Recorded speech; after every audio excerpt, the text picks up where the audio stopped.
Welcome, my friends, to the Sage Aquay Radio Hour, your home for free and critical thinking, and I'm your host, Mike Williams.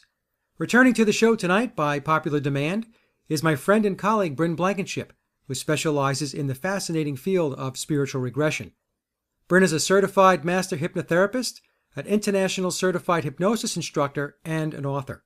She is also the founder of Hypnotic Solutions Hypnosis Center, located in the coastal town of Wilmington, North Carolina.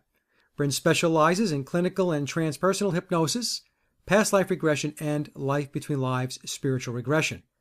For tonight's discussion, Bryn will explain life between lives, where a client can experience their soul's existence in the spirit world while under hypnosis. It's a regression technique requiring skill and expertise, and Bryn is one of the very best in the field.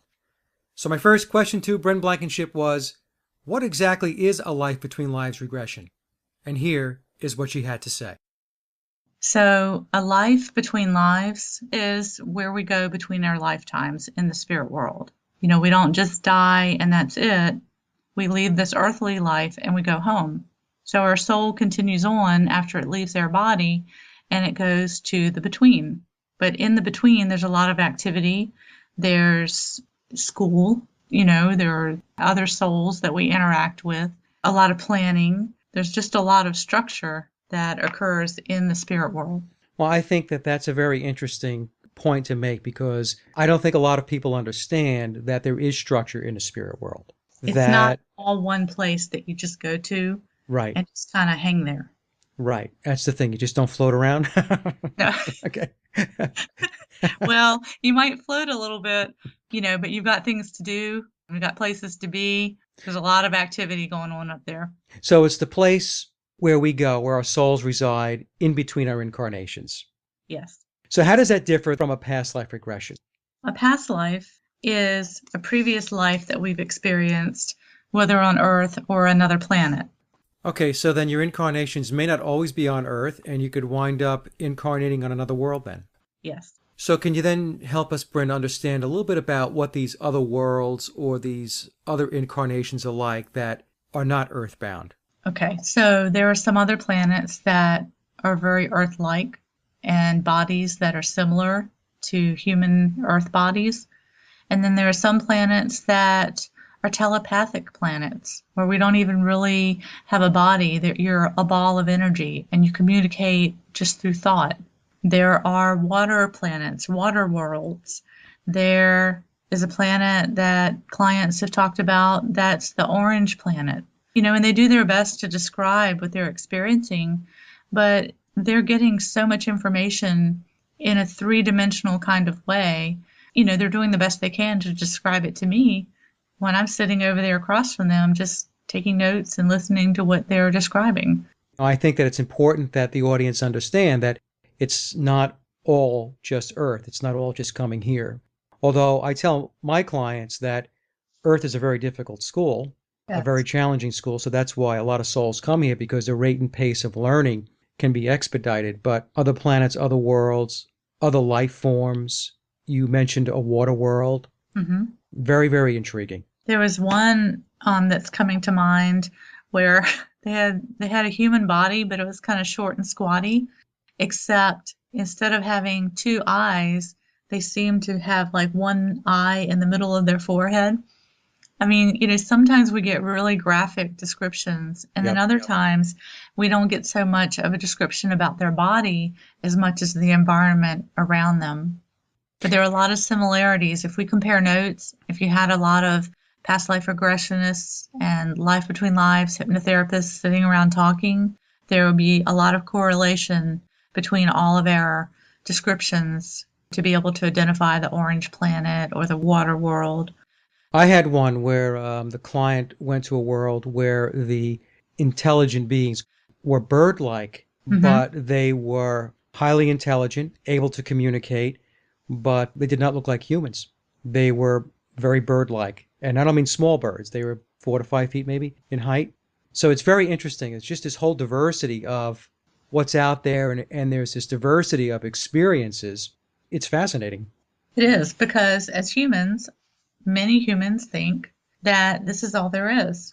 We live, we die, and that's it. They don't like to think that there could be other beings out there on other planets. But also, it's important to mention that we have those lifetimes on those other planets, and then we come to Earth, and we may bring some of those skills with us.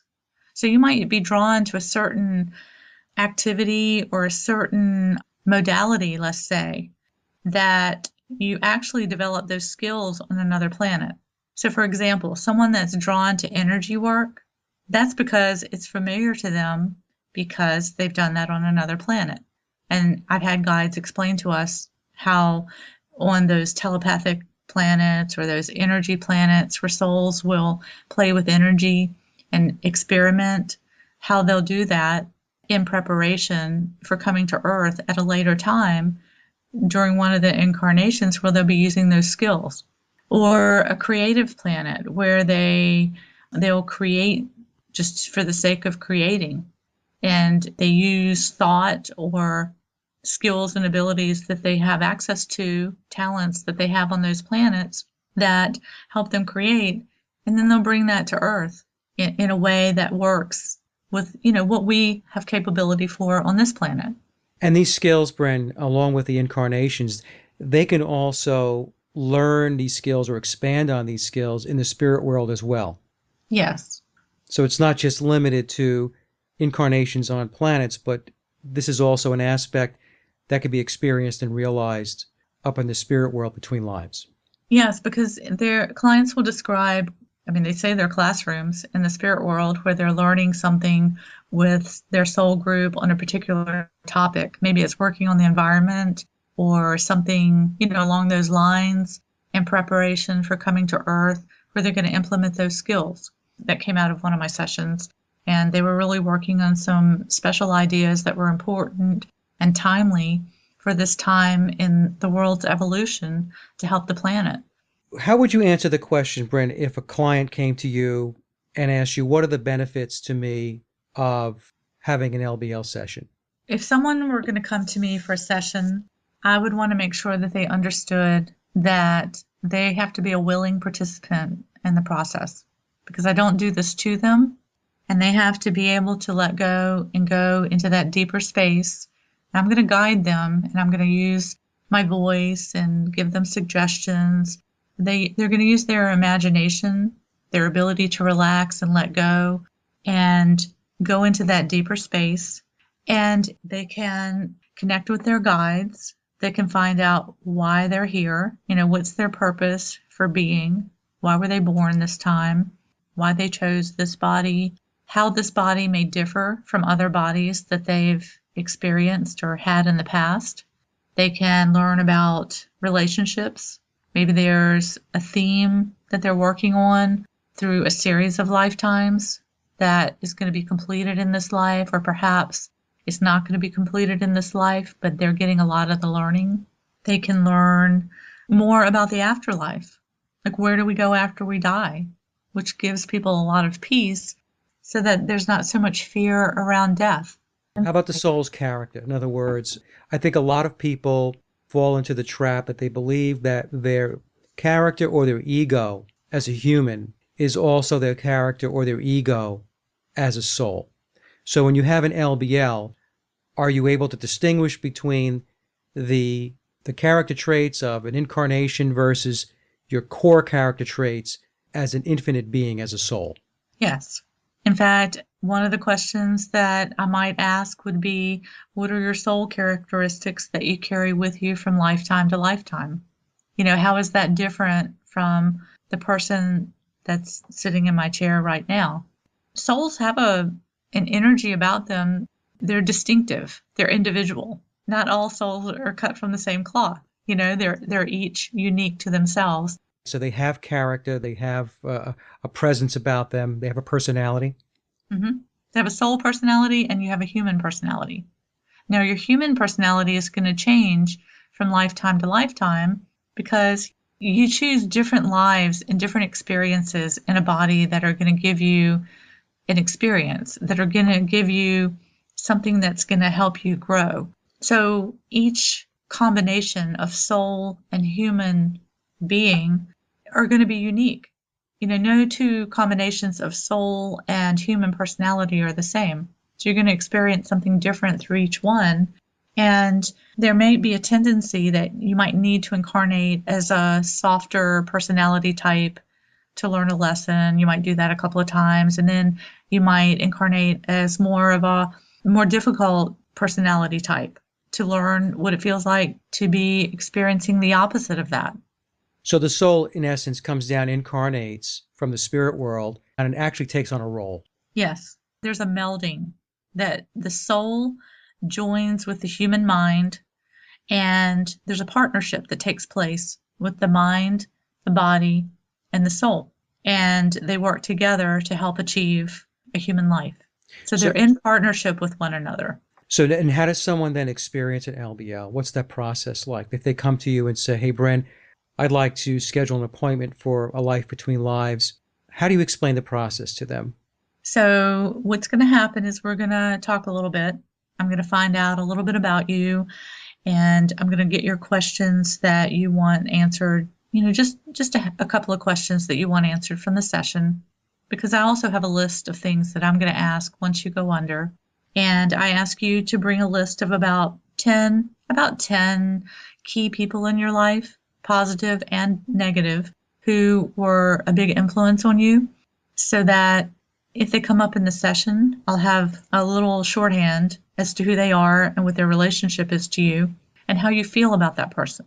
I ask for a description about that personality. A family member, and let's say it's your brother, and this person has a good sense of humor, always laughing. That tells me how you see them. So that if they show up in your past life or your life between lives portion, I can get a feel for that. Or if they're very difficult, then that lets me know how you take that person, and their personality. And I also look for, as I'm listening to you describe other people, if you have negative information about each of those people, that's telling about you as a person, as a personality. And we may talk with your guides about that once we get to the between to find out more. So you try to understand the dynamics of the people that they're interacting with. In current life. In a current life, right. And I guess we even go into a past life or the life between lives. Okay. So, we talk. I just want to find out more about them as much as I can. And then we're going to do a past life session. And we're going to do the past life. It takes about 2 hours. And that's like a memory warm-up. That's a way for the client to go into that space, pull up a memory, share it with me. It's relevant. It'll make sense as to why that past life came up. And then they're going to go into the death scene at the end. They're going to cross over into the between. We'll get to review the life. And we'll also get to talk with their guides in that portion. And then they'll come back. Usually when I'm working with someone from out of town, we'll do the past life on one day. And then the next day we'll do the LBL, or maybe 2 days later, depending on their schedule. But often we have to do it the next day because they're coming from far away places. So the day of the LBL, we'll do a brief review of anything that came up overnight for them. We'll cover their questions for this session, see if anything else has come up. And I'll take them back through childhood, back through the womb, just to pull up some happy memories, just like we did with the past life. We're going to go into their most immediate past life to get through it, to hit the highlights, to get to the spirit world. Because here, we're going to spend most of the session, the second day, in the spirit world. So we're going to go and explore and find out, we're going to work with their guides and let the guides take them to the places they need to go to. So it's a 2-step process then. The first session is a past life regression. Yes. And then the second session is the actual life between lives. And the second session, the LBL, contains an abbreviated past life regression as part of the session? Yes. And that is to help open that client up, to get them used to working that way. You're in the chair, you're talking with me, describing to me what you're getting, and you're in that space for a long time. It might feel like a timelessness when you're experiencing the session, but when you're experiencing the past life on the first day, that's 2 hours, but you're in a state of timelessness. You're getting used to describing what you're experiencing to me and I'm sitting across the room from you, and I'm trying to stay on the same page with you with what you're describing.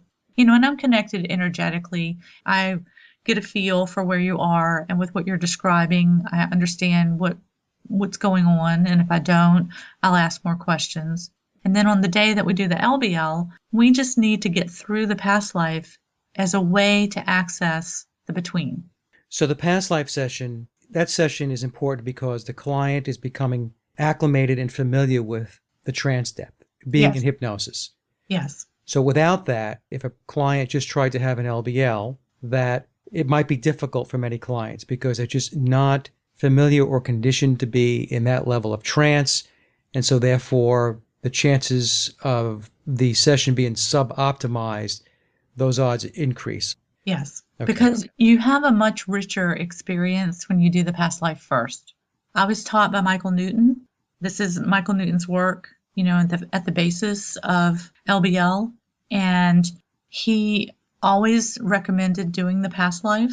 I feel like it's not fair to the client to not do the process the way it was meant to be, because you're shortchanging them with the richness of the session. It's just a much fuller session with more information, more insight. When you're not allowing yourself the time that you need to do and follow the process, you're straining and pushing to get something that could flow much more easily.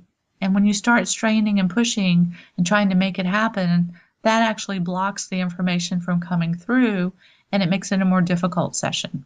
Right. So it's for the benefit of the client. What you're saying is you're properly preparing them to ensure that they have an optimized session, that they get the most out of it, and they are as prepared as they possibly can be to be able to hit those trance depths that are required in order to have the experience. Exactly. For most people, this is a one-time experience where you're going to have an LBL because there's cost involved. The practitioner is spending several hours with the client. We need to do the past life session the day before. That takes time. I can only energetically and to give the best to my client, I really only do one LBL in a day. It takes 4 hours, 5 hours, and I don't try to double them up. I don't try to make them quicker so I can get more in. I try to just give it the space that it needs. And when Michael Newton was doing this work, there was only himself to go to, and so you really only had one shot at it. And now that more people have been trained, through the Newton Institute, and I've been fortunate enough to be a trainer with the Newton Institute, now, there are those people that have had more than one experience with LBL. But I know that people put a lot of money, time, thought into coming to see me. So I want to make sure they get the best experience they can. And I don't want to limit them by not doing the past life session. It's really a key piece of the entire experience. Now, Bryn, what is hypnosis like? Now, we're talking about this requires hypnosis, being in deep trance states. So the next question some of the listeners may be asking is, well, what is this hypnosis process like? Am I knocked out? Am I being controlled? And why does hypnosis take us into the spirit world? But why don't we start with what hypnosis is like? Okay. First of all, we go in and out of hypnosis all day long. We go through the hypnotic state when we're waking up, that little grogginess right before we wake up. Throughout the day, if we're daydreaming, that's a light state of hypnosis. Or if we're watching a movie and we're just so engrossed in the movie, or playing a video game or reading a book, those are states of hypnosis, some lighter than others. And then when you're going to sleep at night, you're passing through the hypnotic state to go all the way to sleep. So what we're doing is guiding you into that deeper state where you have access to those deeper levels that provide information and awareness that can help you in your current life. So we're just helping connect you to information that's available once you're in that deeper place. Now, are they knocked out? Are you controlling them? No, I can't control them. I can't make them do anything that they don't want to do. So if they don't want to let go, if they don't want to follow the instructions that I'm giving them, there's nothing that I can do to make them go there. Right. They're in control at all times. And you're not knocked out. You'll hear everything around you, but you just won't care. You'll be in a state where if a plane flies over my office, one of my first offices was down by the airport, and sometimes planes would fly over, and the client would hear it, but it was like a sound that just was off in the distance, but they were aware that it was there. And then other times they're just so focused on what information is coming through, they don't hear it at all. Right. And the reason why I asked about being knocked out is because of TV and the movies. Oh, yes. And the controlling aspect also, TV and movies, they make it appear that the person is completely at the will of the hypnotist or the practitioner. So I just wanted to make sure that we discussed that to kind of get that off the table. That comes up a lot, and I address that with the client in the pre-talk because I want to alleviate any concerns they may have. And I see some of the most horrific things on TV, and when they're related to hypnosis, and it's like, no, that's not what we're doing. And then some people have the idea that people like Chris Angel and some of the others that are out there, as entertaining as they are, that is not what we're doing in a therapeutic hypnosis session or Right. spiritual exploration session. This is something completely different. And in that relaxed state, you'll be able to access answers to questions that you have about yourself and about your life to enhance moving forward after the session. Yeah, I think it's important for the audience to understand that hypnosis is really a natural state of consciousness. As you mentioned before, we go in and out all the time. Oh, we do it all the time. Daydreaming is a trance state. Exactly. It's like a deeper state of daydreaming. Right. On the same note, I'll explain that we're going to use your imagination as well, because this information is going to come through you through your human mind. So it's going to use that library of information that's in your human mind to help it make sense. Some of the information that comes through you already knew. You already knew this about yourself. This is giving you that confirmation. So they may be surprised that their imagination played a factor, and you can't turn it off. It's actually helpful to the process. Well, here's the thing that I found doing the work is that the word imagination has really been used in a way that makes it sound like it's not real. And what many do not understand, and I would even argue a lot of hypnotists don't understand, is your imagination is the language of your subconscious, unconscious mind. And I explain to my clients the use of your imagination during a hypnosis session, whether it be past lives, life between lives, or even a clinical session, is very, very important. Exactly. Yes, and the imagination is important. So we're working with that part of the brain. We have to get out of that analytical mind and into that creative side to have access to this information. Right. And what's coming to mind too is, how a songwriter, the music will flow through them and they'll write a song or they'll write lyrics, and it flows from a higher source, a higher place. I call it channeling the song or channeling the music. Yes. Well, we're channeling the soul self. We're channeling the soul, communicating more fully in this human body to give us answers about ourselves at current life, at this point, this stage of our current life, so that we can take that information with us to move forward and have clarity and peace of mind and direction and enhanced sense of purpose, why we're here, instead of having to die, go back to the spirit world, get information, be born again, grow up, and then start living. It's like we're getting a life review at this stage to live out the remainder of our current life with more information than we had beforehand. Right. And it's really a beautiful process in doing this. The guides are very loving. They're very kind and compassionate and humorous. They might be teasing with the client to get them to lighten up, but they're very loving and they understand the difficulty. They honor us for coming here to be here on this planet. Because this is not the easiest planet to be on. No, it's not. I can vouch for that. It's like, why did I sign up to do it again? Now, Bryn, a question I get is, why does hypnosis take us into the spirit world? What is it about hypnosis that gets us to a past life or gets us into the spirit world? It's the method that we have to access the spirit world. Now, We hear about near-death experiences where someone's had a traumatic event that caused them to have access to the white light and the beings that come. Maybe they're, in an emergency room on a surgical table and the lights come.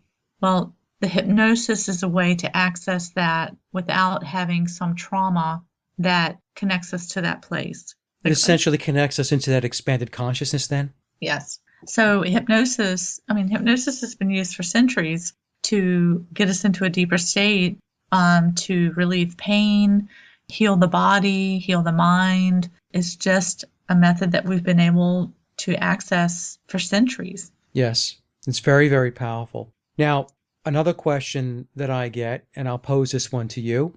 What if I go back to a life when I wasn't a good person? Is it safe to experience that life again? I know you get those same types of questions. So how do you respond to that? Well, first of all, you're not going to go somewhere that you're not supposed to. Your conscious mind, your subconscious mind are not going to take you to some place that's unsafe. Second of all, when you're re-experiencing the life, let's say it's a lifetime where you killed people. Maybe you were a killer. It was part of your job to kill people. Well, you're not actually in the life, and you know that you died from that and you've come back again and you're here now. So you're able to view it from another place, another way. And as you do, you start to have insight into that person. It's safe to view it because you're going to learn from it. There's a reason your soul is guiding you to that lifetime on that day to see it. But maybe you were a person that stole from people, not necessarily a killer, but just someone that did bad things to people. Well, this is going to give you the opportunity to re-experience that life from a higher viewpoint that's going to give you more insight. So the client is experiencing the memories and the emotions from that past life, but that experience is coming from a vantage point or position of objectivity. Is that correct? Yes. You're able to observe it in an objective way. Okay.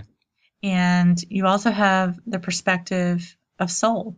You're Right. viewing it from a soul perspective instead of from the human experience of having been in it.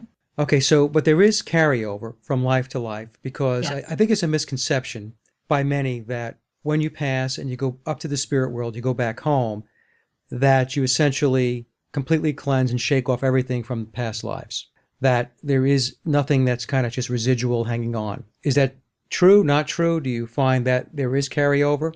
There is carryover. One of the guides explained it to me this way.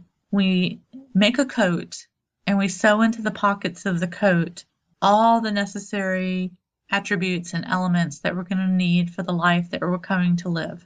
And then we come and we're born, and that information is in us. And then at some point in that life, we activate that information. So, you've had all these past lives. Why does it take you in a past life session? Why does it take you to this particular past life? Mm-hmm. Well, because that's the one that was going to have some element of something that you were going to need to work on in current life. So you brought those things with you to give yourself the opportunity to heal or understand or balance your state from those experiences when you got to the point where you're going to have the past life session, or where you're going to run into some of the players from the past life in your current life that were going to push some of those buttons that brought about the opportunity for healing. And also, there could be multiple lives to master a lesson. Is that correct? Oh, yes. Yeah. Yes. I mean, it takes many lifetimes to work on a lesson because there are, and each lesson that someone may be working on, it's not like a set number of lifetimes per lesson. Right. Some may take more than others. Sometimes we volunteer to come down and play a certain role to help someone else out with what they're learning, and then we learn by being on this side of it. There can be many factors into planning out a life, and to what you're going to sew into that coat that you're going to come in. This body being the coat, what you're going to come in to do. So you won't master your lessons in one lifetime then? No. Drat.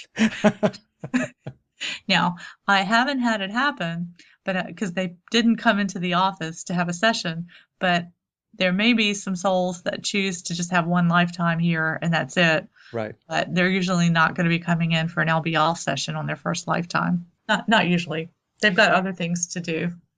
Now, we talked a little bit about why a past life regression is necessary in order to connect to the spirit world. We had mentioned that this was a natural segue. It's being able to get the client acclimated and familiar with the process, being in trance, opening up the expanded consciousness. But now, what happens when they cross over and they're entering into the LBL? Where do they go first, typically? What happens when you pass away? Where do you land? Where do you land? Yeah, yeah. Where do you float to? So your soul leaves the body, the human body, and then it moves up. I say up, but Right. it leaves and goes up to where it's greeted by loved ones. Often they're greeted by a guide, or sometimes they're greeted by a welcome party right away, like a big celebration. And there are those times where the soul may need to go to healing and restoration, like a healing space to restore their energy from a difficult past life, to release some of the negative or heaviness from that life before they can continue on in the LBL. And, those are really beautiful spaces. Sometimes it can be like showers of light, or there can be therapeutic spaces that are just really beautiful scenery. Right. It's whatever that client needs. It could be a light, just a color of light that they step into that infuses them and helps to bring healing. Those times that the soul is greeted by the welcome party, it can be friends and loved ones that they recognize from the life just lived. It could be in a setting that is appropriate for the life just lived. It could be in a setting that is familiar to them because maybe they travel with these people a lot in lifetimes. So there's a particular setting that's the most familiar to them as a group. So it's very varied then. I mean, it's Oh, yes. yeah, Very varied. very varied. And I'm listening to what you're saying and explaining. And so this gets to the whole point we mentioned earlier in the discussion, where there is a structure. Yes. That it just isn't catch as catch can when you pass away and just drift around. That there is a process, there is structure, there's an existence. And we have things to do up there. And we have to get to them at the right time. Right. Time is relevant, but, we're in the spiritual world time, which is very different than Earth time. And so there's an order, there's a system to how things work there. Sometimes I'm thinking that we're going to take a client to a certain area of the spirit world, but I've learned to ask the guide if it's appropriate to take them there or if they have somewhere that they prefer to take them. Because I might be thinking that it's time to do the life review, and the guide has something else in mind that I didn't know was going to happen, or they'll say, no, we need to go over here first. They want to show me this, and they might give them a glimpse into another past life that wasn't covered in the past life session, or a glimpse of something that's really important for them to know before we continue on and do the actual life review of the past life review and current life review. When they are in the spirit world, Bryn, what is their awareness of themselves? Are they in a physical form, non-physical form? What is the typical sense of being? They're in a non-physical form. Clients will describe light, colors, sometimes a way to get them to identify what they look like is to ask someone in their soul group to hold up a mirror to them so that they can get a sense of what they look like, and they'll describe their colors that make up their being. The same with guides. The guides may show up in a human form, or they may show up as balls of light. Sometimes they'll show up as a certain figure, like a wise figure, an Indian, or a wise man, or, something that's familiar to that client. So they can project a physical form then? They can project a physical form. Okay. Yes. Okay. Yes. And then that guide may then peel off that layer and show their light body, their light colors, once the client has identified who that being is. When they go up to the spirit world, do they meet predominantly with one guide, or can it be that there's multiple guides that they wind up interacting with? There's that primary guide that's with them through many of their lifetimes, but there may be other guides that will come in for a particular level of learning or a certain lesson or that help them with certain things. So if they have a specialty of something that they're doing that they work with here on Earth, they might have a guide that works with them on that. Like a medical doctor would have a special guide that helps them with their medical stuff, their specialties at work, in addition to their guide that helps them with other areas of their human life. Not only do they have their guide that helps them with life, but they have a specialty, a guide that would help them specifically with one area of the research that they're working on. Okay, and what about soul groups? Question that I get a lot is, do I always incarnate with my soul group? Does everybody in my soul group always come down together for an incarnation? What has been your experience with your clients? When I'm working and helping to identify some of the other people in their soul group, sometimes I have clients that are not able to identify anyone in their soul group. But most times clients are able to identify many members of their soul group, but not all. Okay. And then there are those few times where you get the client that's able to identify every single member of their group, their interactions, and just a lot of information in that area. And in Michael Newton's books, it goes into a lot of detail about soul groups. And I think people have the expectation that they're just easily going to access that information. But I think their analytical mind comes in a little bit in this part, and they're trying to make people fit into what they think their soul group should be. Yeah. But not all members of your soul group incarnate at the same time that you do and finish their life at the same time that you do. They may be overlapping, or they may come in just for that, just for that one chance meeting that changes your life at just the right moment, and then you don't see them again until a different lifetime. Now, you mentioned Michael and Michael Newton. Let me ask this question.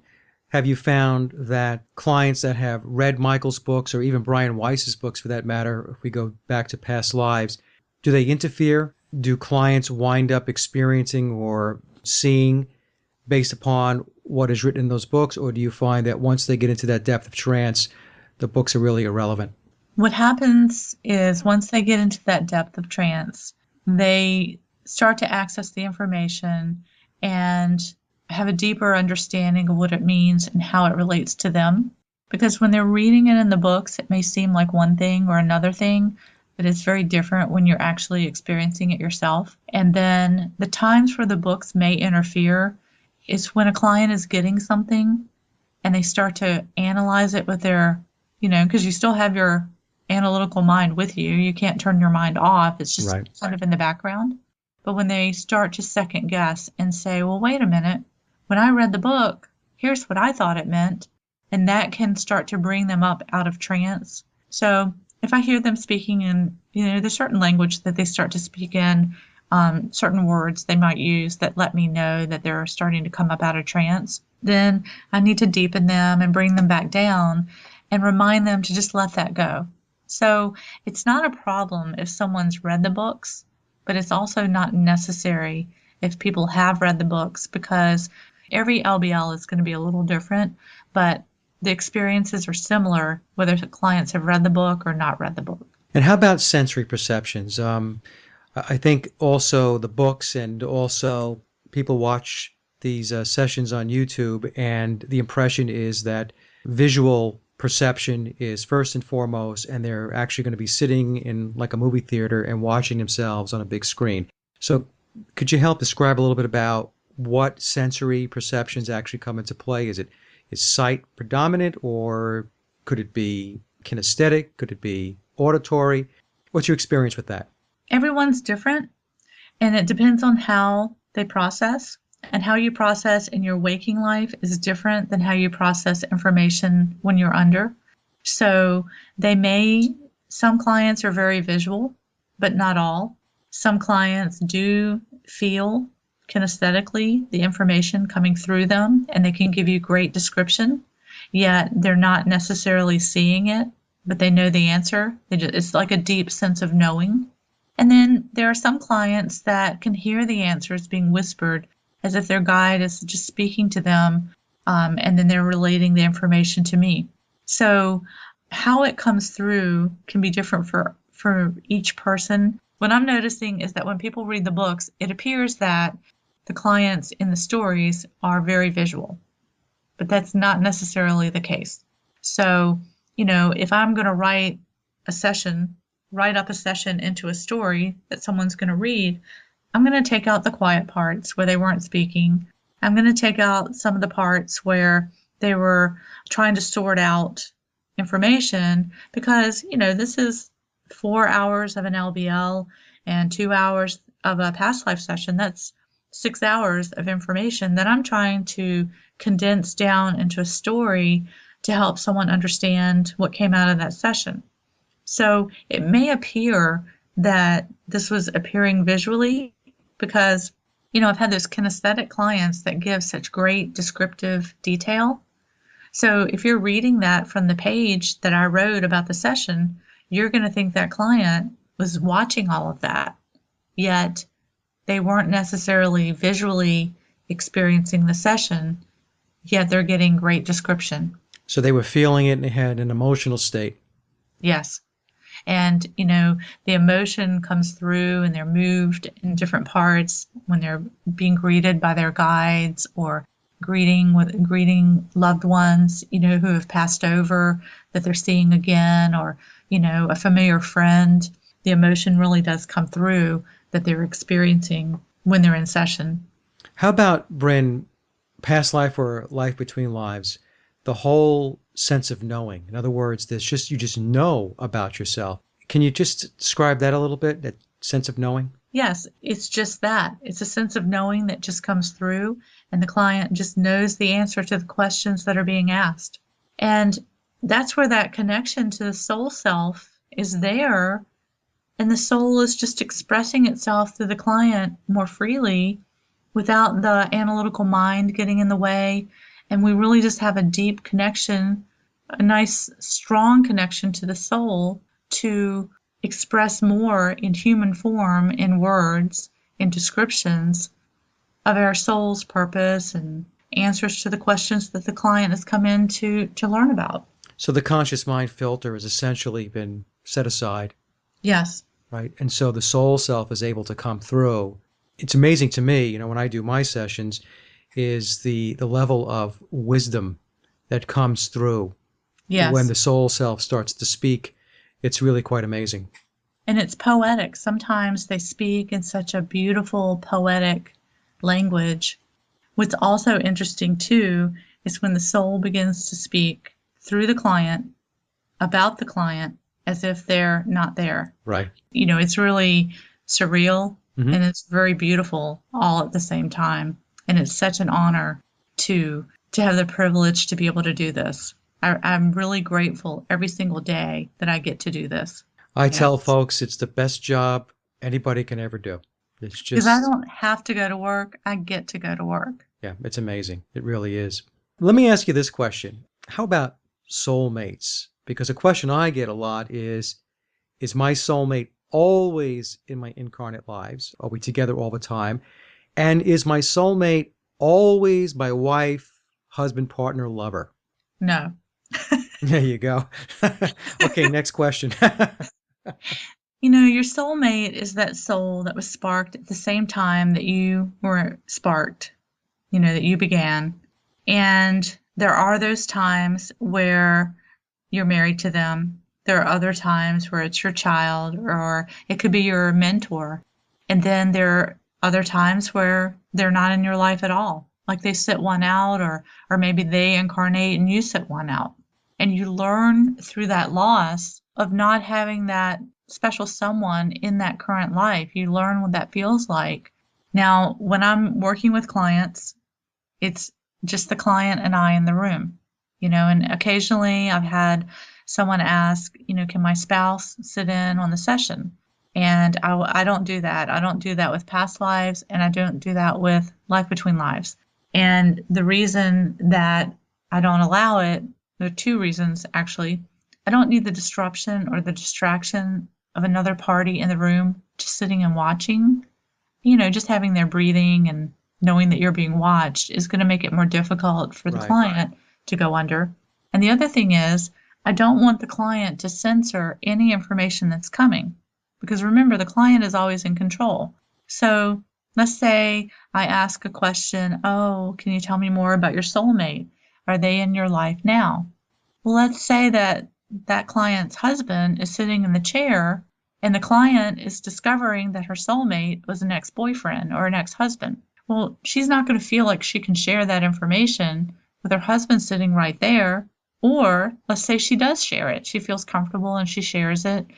Well, he might not be comfortable hearing it because he can't unhear that after he hears it. And it can cause a lot of problems because maybe it's important that that client live out this lifetime with that person. Although he isn't her soulmate, there's a lesson, there's something they're working on together. So it can cause a lot of interference for the partner if they find out or discover that they're not the soulmate. But you're not always married to your soulmate. It could be your best friend. The soulmate can also take on an adversarial role, right? Yes, they can do that too. And, there's a learning that comes from that. Other than having to go to marriage counseling.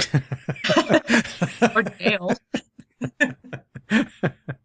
No, but, they're doing it out of love. They're playing the role, the adversarial role, out of love, right, to help their soulmate learn whatever lesson it is that they need to learn. They're saying, I love you so much and unconditionally that I will do what is required of me to help you. Yeah, I wanted to ask that question of you because there is a misconception that soulmates are always connected from the perspective of getting along, and the truth of the matter is that the roles may not play out like that at all.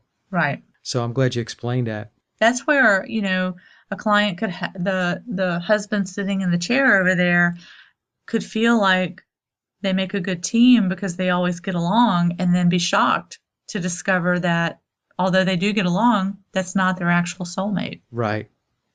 Well, it's like I said, that's where the marriage counseling comes in. Yes, and the specialty guide that knows how to help the marriage counselor sort it out.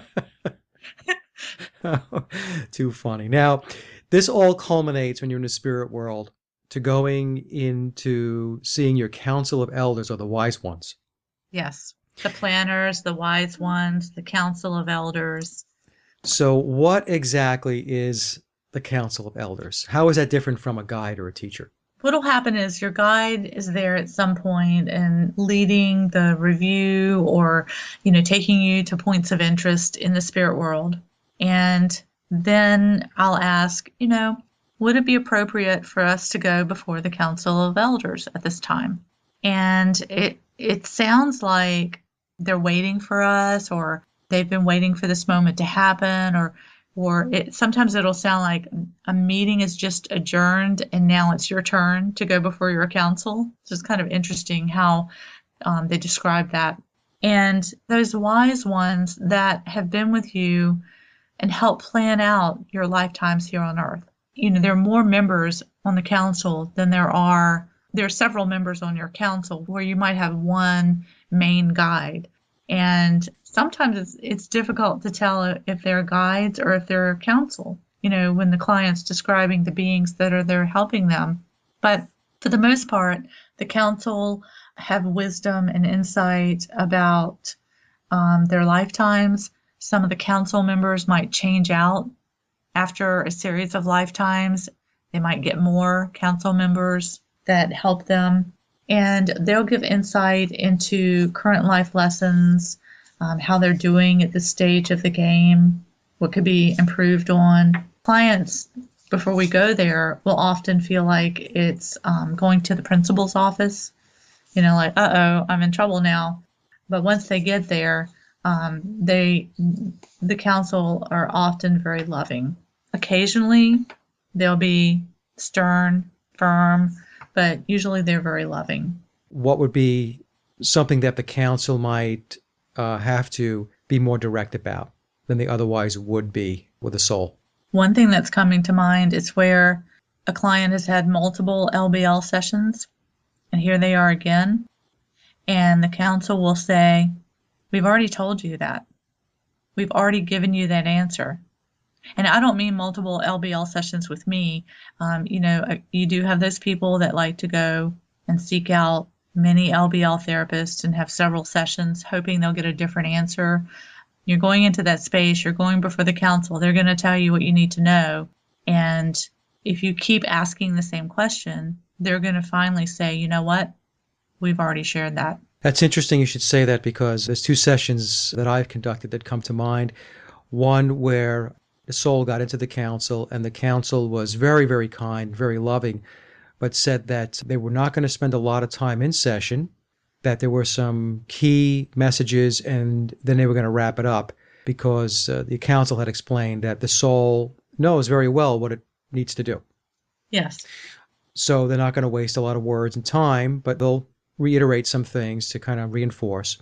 And then I remember another session where, when I asked the guide about the client going in to see the council, the guide had said that that was not something that was in order at this time.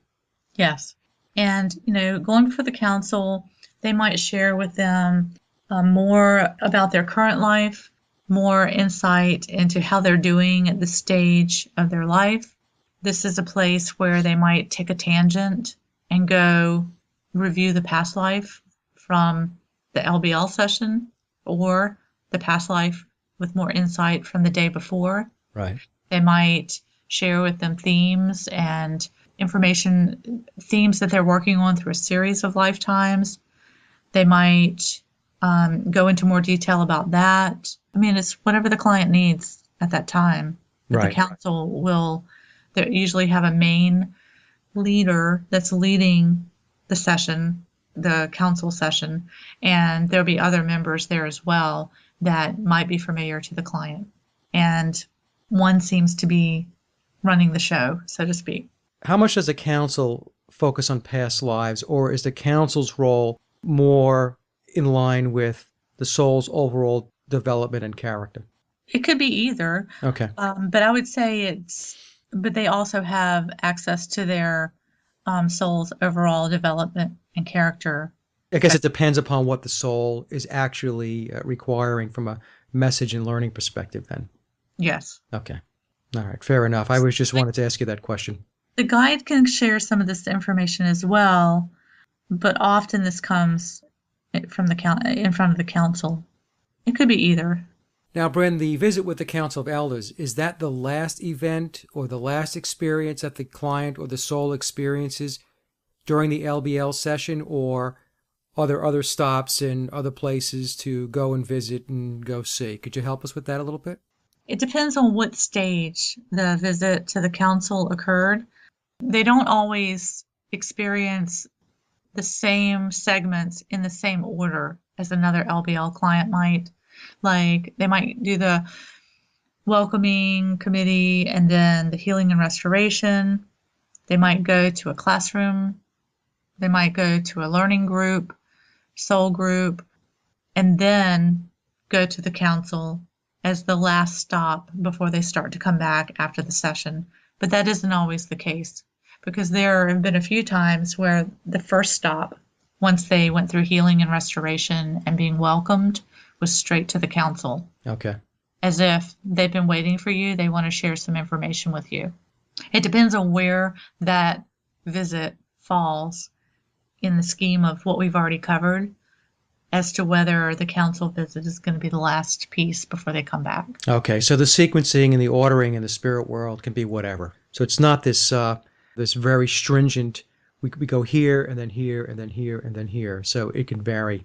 Yes. Okay. So what about now when clients have this experience, Bryn, and they come back, you bring them back from the spirit world, back into the chair, they emerge from the session. What changes can they typically expect from having the experience?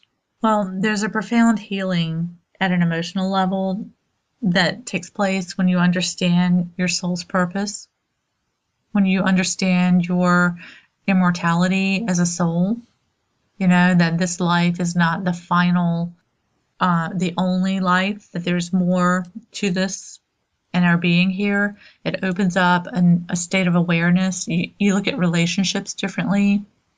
There are different layers of understanding that start to come to a person. Right. Another thing that happens is that you're really surprised at how much time has passed. In that state, it could be 3 to 4 hours that have passed, yet it'll feel like 30 minutes, 45 minutes, because I'll ask the client, did that feel like a long time or a short time? And they'll say, oh, that felt like a half an hour. And I'll say, well, it's afternoon and that was 3.5 hours. And they're just really surprised that that much time went by. So they experience time distortion. Time distortion for sure. And occasionally I'll have the client that, it felt like longer. It felt like longer than what it was. Yep. But, sometimes at the end of the session, you've been in that state for a long time. They may have even gotten up, had a restroom break, and come back. There's a way to do that and continue the session and not break trance.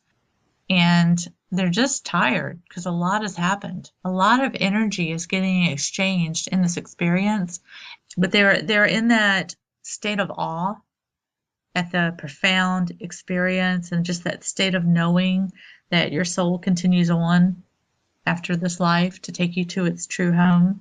Now, do you give your clients advice on activities that, or not to participate in activities before or after a session? Yes. Okay. So some of the practical things I like to mention are come in with time so that you can rest. Don't get off of a plane or don't get out of traffic after a long day and come straight in to do a past life or an LBL. You need to give yourself some space around it. I want them to have eaten because I would hate for them to have the experience flowing and then all of a sudden they don't have enough fuel to keep going.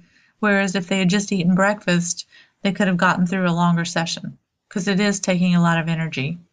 And then afterwards, I recommend that they not drive like out of state. Don't drive a long distance after the session because you really need that time to integrate. People, I know they have to get back to their lives and they have to do what they have to do. But, there's nothing worse than having this really beautiful, profound experience and then having to go to traffic or your child's PTA meeting and you're trying to think of all the things and just keep it alive and understand and integrate everything that just happened to you. And then you're having to focus and listen to them talk about whatever they're talking about or try to maneuver yourself through the airport when you just had this beautiful and profound experience. So, my office is here at the beach. I like to suggest to clients to plan on just spend the night at the beach, take that extra time, take a walk on the beach afterwards, have some quiet time, let it integrate, let it absorb. If you're local and you're going to be going home, find some quiet time without the kids, without activity, make it lighter, make it a quieter night because there's just a lot that's settling, from the experience. And it'll settle for weeks and months and years. It's just a really beautiful thing. It is a beautiful thing. And, I had my LBL session with you. You were the practitioner and I was the client 5 years ago, back in 2009. I remember everything I experienced in that session like it was yesterday. It was really so profound that those images are just seared in my mind, and they were beautiful experiences. Yes. I can tell you that, and for those that are listening, it was a game changer for me in my life. It really was. I mean, I was on a path to make some changes in my life, and if I needed that lift to get me up over that hurdle, it was that session. It was really quite remarkable. Yes, and a lot of, knowing your purpose helps you have the confidence to step forward and do what it is that you need to do. Right. You might have had a feeling about it, or I might like to do this, but then it becomes clearer. It weeds out the distraction so that you can just get clearer on, okay, this is what I need to do. And I haven't looked back. Since I had my LBL, I just remember saying, okay, this is what I need to do. I want to do this kind of work. And it's like pathways opened up there before me, and it was the obvious choice. it was that sense of knowing that we're talking about, where it would come, it would be an opportunity, and you wouldn't have to think it through like you might think about stuff and overly think it. Right. It was, I know I need to do that. Very intuitive. Yes. So now we probably got a lot of people's interest piqued, and they're asking the question, how do I set up an appointment with Bryn? Well, first of all, I would suggest going to my website to just read some of the things that I have there to get a better feel for me and the work that I do. And then you can call my office and we'll set you up with an appointment and get you scheduled. BrynBlankinship.com? Yes. BrynBlankinship.com. And the phone number is 910-620-0110. And what happens is people come and they'll have a session and it starts to pique their interest, or they realize the benefits and how it's helped them. And then often they want to get into the field and they want to become a hypnotherapist and a past life regressionist and a life between lives hypnotherapist. So I also teach, and I really enjoy helping others to do what I'm doing. I like the learning experience of it all, just the excitement, seeing someone new, getting excited over the same things that I get excited about. And it's really a wonderful experience to help them along. And they'll take the course. They might take the hypnosis certification course and stop there. Or they might continue and take the past life specialty course and stop there. And then others might choose to continue and do the Life Between Lives course through the Newton Institute. And that's an option as well. Now, your course information is on your website also. Yes. And we would be remiss if I didn't ask you about your books. I've been fortunate enough to be included in Michael Newton's book, Memories of the Afterlife. I have a chapter in there. And Brian Weiss's Miracles Happen, and I have a chapter in there. And I'm actually working on a couple of books of my own. I don't have a release date at this time, but they're in the works. So in the not too distant future, those will be out as well. Well, very good, Bryn. And I just want to let everybody know, my audience, that Bryn is a friend and a colleague, and she is one of the very best in the field. And I think we got a lot of information out to our listeners. And I just want to say to everybody, if you have any other questions, you can email Bryn directly. You can go to her website, brynblankinship.com. Or you can email me, and I will reroute those emails to Bryn if there's any inquiries about having sessions, taking the hypnosis course, or if you have any questions about our books. Thank you, Mike. Thank you for having me on. And as always, I really appreciate it. You're very, very welcome, Bryn, and we'll have you back on the show in the very near future. And that concludes my interview with Bryn Blankinship, and I hope you enjoyed the discussion as much as I did. Bryn's website can be found at www.brynblankinship.com. And as always, I'd like to thank everyone for listening and visiting the blog, The Sage of Quay. Also, if you get a moment, please take a listen to my album, Leaving Dystopia, by heading over to laboroflovemusic.com. And remember, live in truth and always serve creation. It's really that simple. See everyone next week. Be safe, enjoy, and God bless.